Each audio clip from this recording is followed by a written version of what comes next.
Hai teman-teman, kami dari kelompok 9 akuntansi 6B, perkenalkan nama saya Iren Aurelia Ramadanti dan rekan saya Aryalia Arici. Kami akan membahas di video ini tentang penelitian kami dengan judul sebagai berikut. Pengaruh ukuran perusahaan, komite audit, leverage, intensitas modal, dan profitabilitas terhadap penghindaran pajak pada sektor pertambangan di Bursa Efek Indonesia. Penasaran kan dengan judul kami? Jangan lupa terus ikutin ya, teman-teman. Yang pertama, latar belakang penelitian kami. Menurut Undang-Undang, pajak adalah kontribusi wajib kepada negara yang harus dibayarkan oleh setiap wajib pajak yang bersifat memaksa dan jasa timbal baliknya tidak secara langsung diberikan oleh negara. Terdapat salah satu fenomena penghindaran pajak tahun 2016, yaitu Panama Papers. Panama Papers merupakan kebocoran data rahasia oleh firma hukum Mossack Fonseca. Di dalamnya memuat 11 juta dokumen yang isinya terdapat daftar nama politisi dan perusahaan di dunia yang berusaha menghindari pajak. Saat ini, Indonesia masih tercatat sebagai negara berkembang yang masih dalam proses pembangunan nasional. Hampir semua negara berkembang memiliki permasalahan yang sama, yaitu kekurangan modal. Dalam hal ini, tentunya pajak sangat penting untuk sumber pendapatan bagi negara Indonesia. Pajak dianggap masih menjadi beban bagi banyak perusahaan, sehingga sudah tidak asing bagi perusahaan untuk menghindari pajak yang terutang. Indonesia salah satu negara yang masih banyak menghadapi persoalan dalam mengatasi penghindaran pajak. Salah satunya adalah sektor pertambangan. Sektor pertambangan merupakan salah satu sektor yang besar prakteknya dalam penghindaran pajak. Dari data BPS, 2,3% PDB per tahunnya sama dengan 235 triliun rupiah. Di balik fantastisnya nilai ekonomi di sektor pertambangan, faktanya sangat minim kontribusi terhadap pajak. Penghindaran pajak merupakan praktik yang memanfaatkan celah hukum dan kelemahan sistem perpajakan yang ada. Meskipun tidak melanggar secara hukum, namun secara moral tidak dapat dibenarkan. Pajak bagi negara sangat penting sebagai penerimaan negara, sedangkan perusahaan menganggap besaran pajak adalah beban. Perbedaan asumsi yang bertolak belakang inilah yang memicu perusahaan berusaha untuk meminimalkan pajak yang terutang mereka. Berdasarkan uraian latar belakang penelitian yang dikemukakan tersebut, kami tertarik untuk meneliti lebih lanjut dengan judul Pengaruh Ukuran Perusahaan, Komite Audit, Leverage, Intensitas Modal, dan Profitabilitas terhadap Penghindaran Pajak pada Sektor Pertambangan di Bursa Efek Indonesia. Permasalahan dalam penelitian kami yang pertama, apakah terdapat pengaruh ukuran perusahaan terhadap penghindaran pajak pada sektor pertambangan di Bursa Efek Indonesia? Yang kedua, apakah terdapat pengaruh komite audit terhadap penghindaran pajak pada sektor pertambangan di Bursa Efek Indonesia? Yang ketiga, apakah terdapat pengaruh leverage terhadap penghindaran pajak pada sektor pertambangan di Bursa Efek Indonesia? Yang keempat, apakah terdapat pengaruh intensitas modal terhadap penghindaran pajak pada sektor pertambangan di Bursa Efek Indonesia? Yang kelima, apakah terdapat pengaruh profitabilitas terhadap penghindaran pajak pada sektor pertambangan di Bursa Efek Indonesia? Nah, selanjutnya kami membatasi masalah ini agar tetap fokus sesuai dengan judul yang kami ajukan dan untuk menghindari adanya perluasan masalah. Maka data perusahaan yang digunakan untuk kepentingan analisis data deskripsi kami adalah data laporan keuangan yang telah diaudit pada sektor pertambangan yang terdaftar di Bursa Efek Indonesia untuk periode tahun 2014 sampai dengan tahun 2018. Tujuan penelitiannya adalah yang pertama, untuk mengetahui pengaruh dari ukuran perusahaan terhadap penghindaran pajak pada sektor pertambangan di Bursa Efek Indonesia. Yang kedua, untuk mengetahui pengaruh dari komite audit terhadap penghindaran pajak pada sektor pertambangan di Bursa Efek Indonesia. Yang ketiga, untuk mengetahui pengaruh dari leverage terhadap penghindaran pajak pada sektor pertambangan di Bursa Efek Indonesia. Yang keempat, untuk mengetahui pengaruh dari intensitas modal terhadap penghindaran pajak pada sektor pertambangan di Bursa Efek Indonesia. Yang kelima, untuk mengetahui pengaruh dari profitabilitas terhadap penghindaran pajak pada sektor pertambangan di Bursa Efek Indonesia.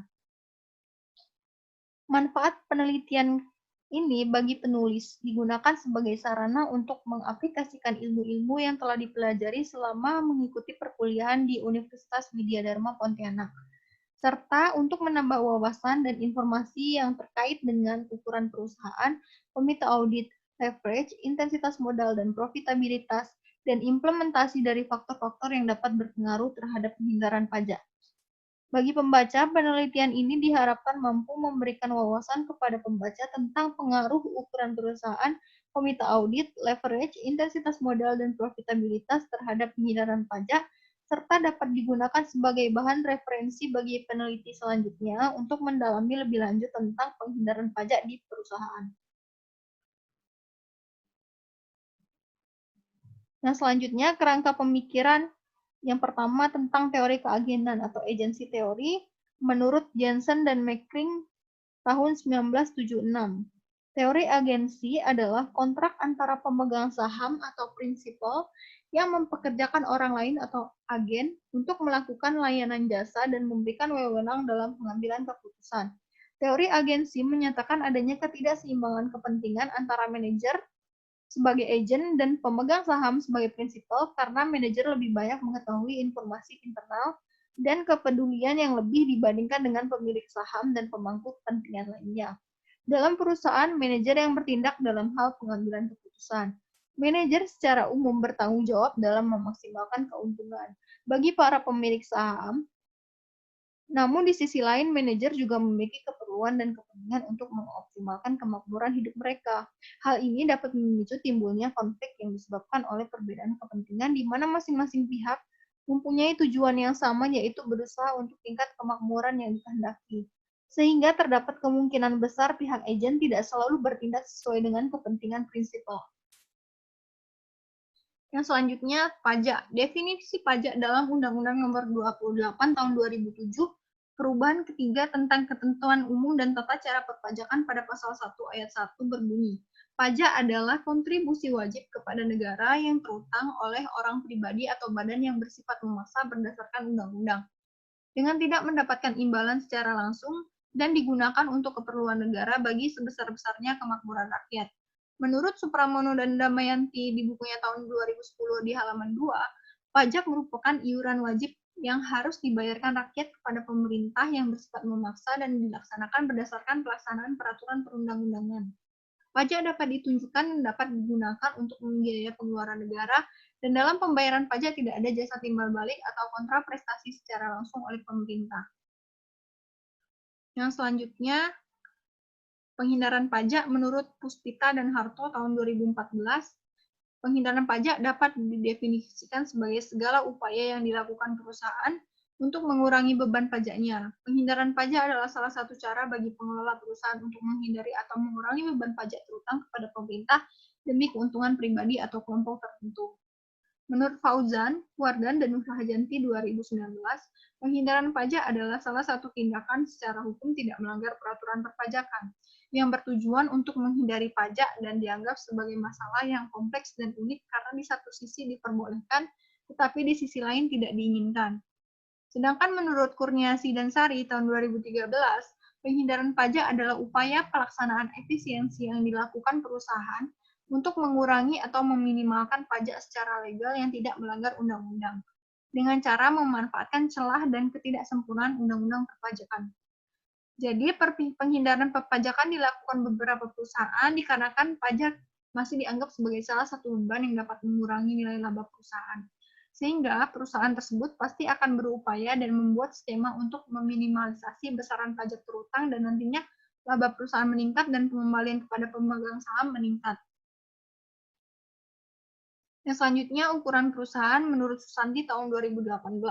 Ukuran perusahaan merupakan ukuran besar kecilnya sebuah perusahaan yang ditujukan atau dinilai oleh total aset, total penjualan, jumlah laba, beban pajak, dan lain-lain. Menurut Kurniasi dan Sari tahun 2013, berpendapat bahwa tahap kematangan perusahaan ditentukan berdasarkan total aktiva atau total aset. Semakin besar aset perusahaan, maka dapat dinilai perusahaan tersebut memiliki prospek kinerja yang baik. Hasil penjualan akan menghasilkan laba bagi perusahaan. Jika laba yang diperoleh besar, maka semakin besar beban pajak yang akan dibayarkan perusahaan. Dan sebaliknya, jika laba kecil, semakin kecil beban pajak yang akan dibayar. Selanjutnya, komite audit. Menurut Diantari dan Ulupui tahun 2016, Pada dasarnya, fungsi dan tugas umum Komite Audit adalah membantu Dewan Komisaris dalam melakukan dan menjalankan pengawasan atas kinerja perusahaan serta memberikan rekomendasi kepada Dewan Komisaris dan pihak manajemen terhadap pengendalian perusahaan yang telah berjalan sehingga dapat mencegah penyelewengan informasi. Yang selanjutnya, leverage menurut Susanti 2018 adalah salah satu kebijakan yang dijalankan oleh perusahaan berkaitan dengan investasi atau sumber dana yang diperoleh perusahaan. Hal tersebut akan memicu munculnya biaya atau beban yang akan dibayar perusahaan. Beban ini juga akan mempengaruhi pajak yang akan dibayarkan perusahaan. Semakin besar hutang yang digunakan untuk biaya kegiatan operasional, itu artinya perusahaan akan banyak terlibat dengan pihak eksternal, sehingga meningkatkan fungsi pengawasan terhadap manajemen perusahaan. Yang selanjutnya, intensitas modal menurut Wijayanti dan COM 1 tahun 2017 adalah seberapa besar perusahaan dalam menginvestasikan asetnya pada aset tetap. Aset tetap pada umumnya akan mengalami penyusutan. Penyusutan pada aset tetap tersebut secara tidak langsung akan mengurangi laba perusahaan yang menjadi dasar perhitungan pajak. Semakin besar biaya penyusutan perusahaan, maka akan semakin kecil beban pajak yang harus dibayarkan perusahaan.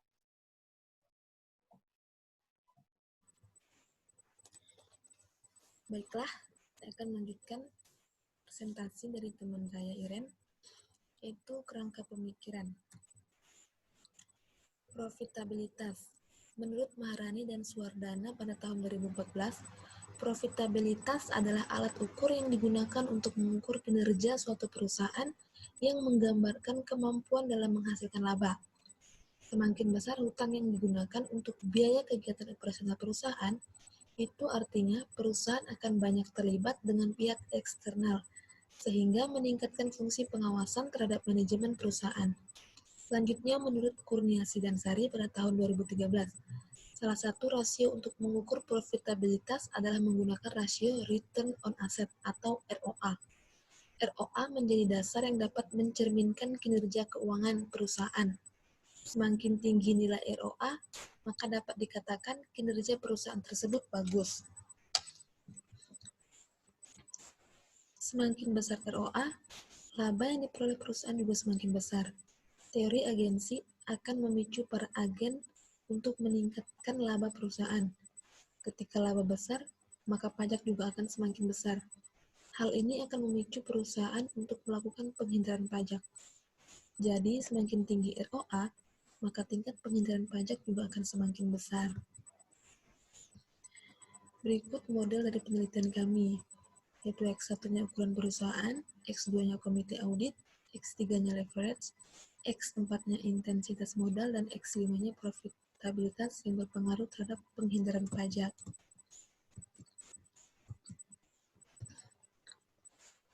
Selanjutnya, metode penelitian. Bentuk penelitian. Penelitian ini menggunakan metode yang bersifat asosiatif. Penelitian asosiatif menurut Sugiyono pada tahun 2017 dalam buku halaman 37 adalah penelitian yang rumusan masalahnya bersifat mempertanyakan dan mengetahui hubungan antara dua variabel atau lebih. Kemudian, penulis menggunakan bentuk hubungan kausal. Menurut Sugiyono pada tahun 2017 dalam halaman 37, hubungan kausal adalah hubungan yang bersifat sebab akibat. Ada terdapat variabel independen dan variabel dependennya. Berikut ini penjelasan mengenai variabel independen dan dependen. Variabel independen. Menurut Sugiyono pada tahun 2017 dalam halaman 39, variabel independen disebut juga sebagai variabel bebas. Variabel bebas merupakan variabel yang mempengaruhi variabel dependen atau variabel terikat. Variabel independen dalam penelitian ini adalah ukuran perusahaan, komite audit, leverage, intensitas modal, dan profitabilitas. Selanjutnya, variabel dependen. Menurut Sugiyono pada tahun 2017 dalam halaman 39, variabel dependen disebut juga sebagai variabel terikat. Variabel terikat adalah variabel yang akan mempengaruhi variabel bebas. Variabel dependen dalam penelitian ini adalah penghindaran pajak.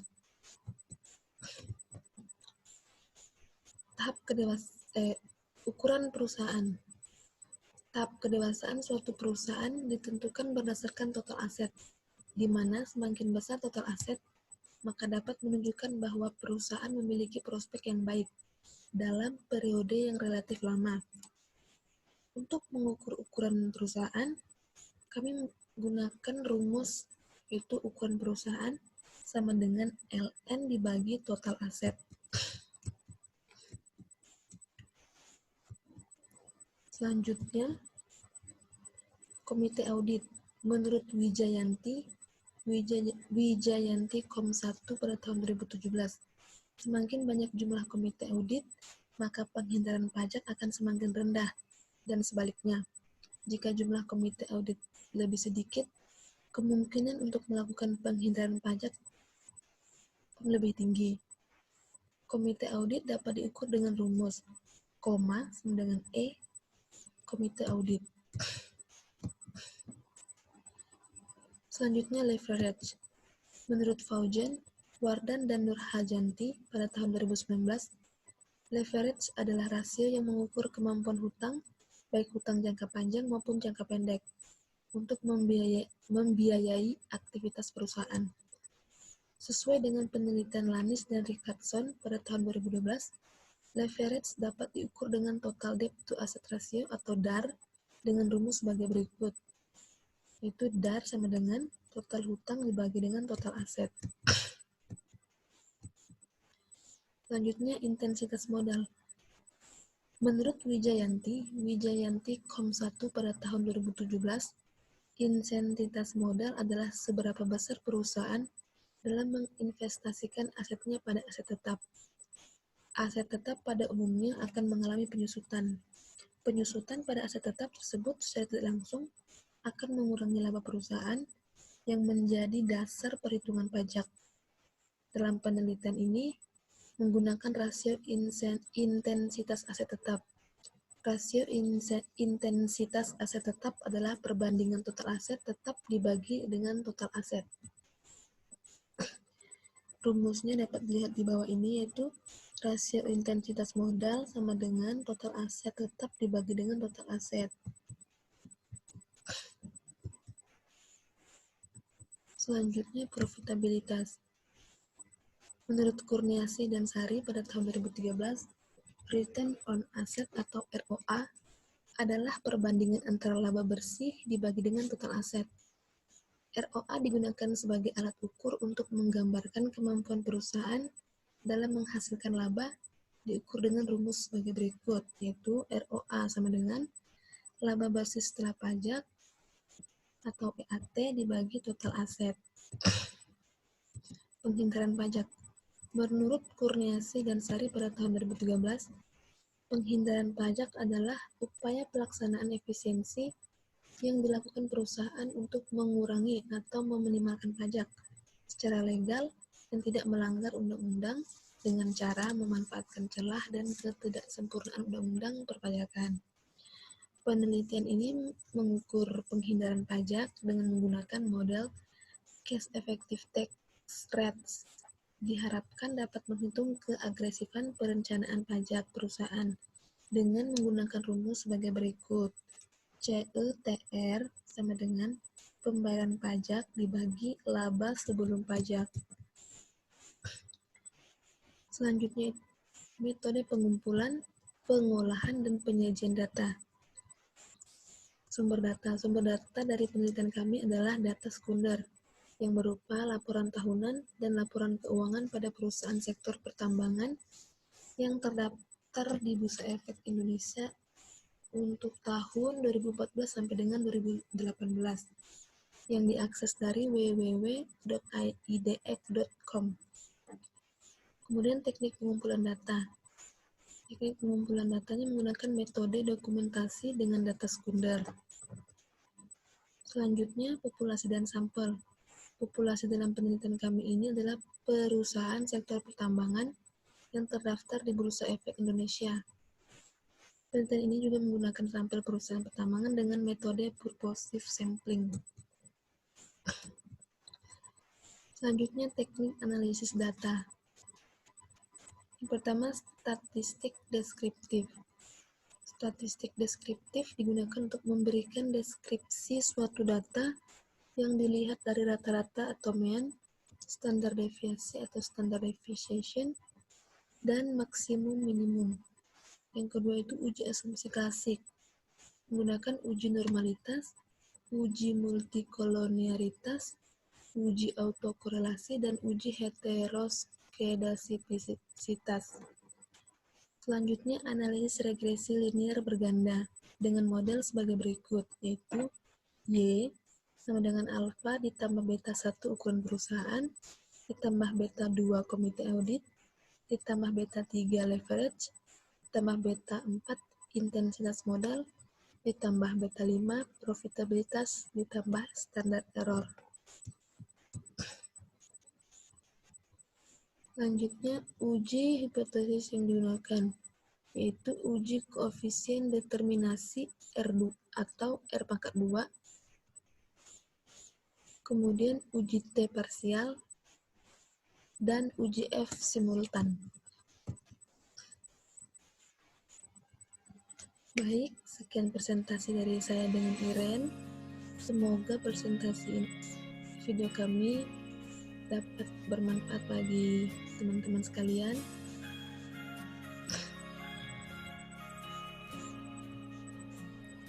Dan semoga kita semua selalu dilindungi dari bahayanya virus corona, dan bagi kita semua agar tetap diam di rumah, jangan keluar kemana-mana kalau nggak ada kepentingan, tetap jaga kesehatan dan lingkungan. Terima kasih, sampai jumpa lagi.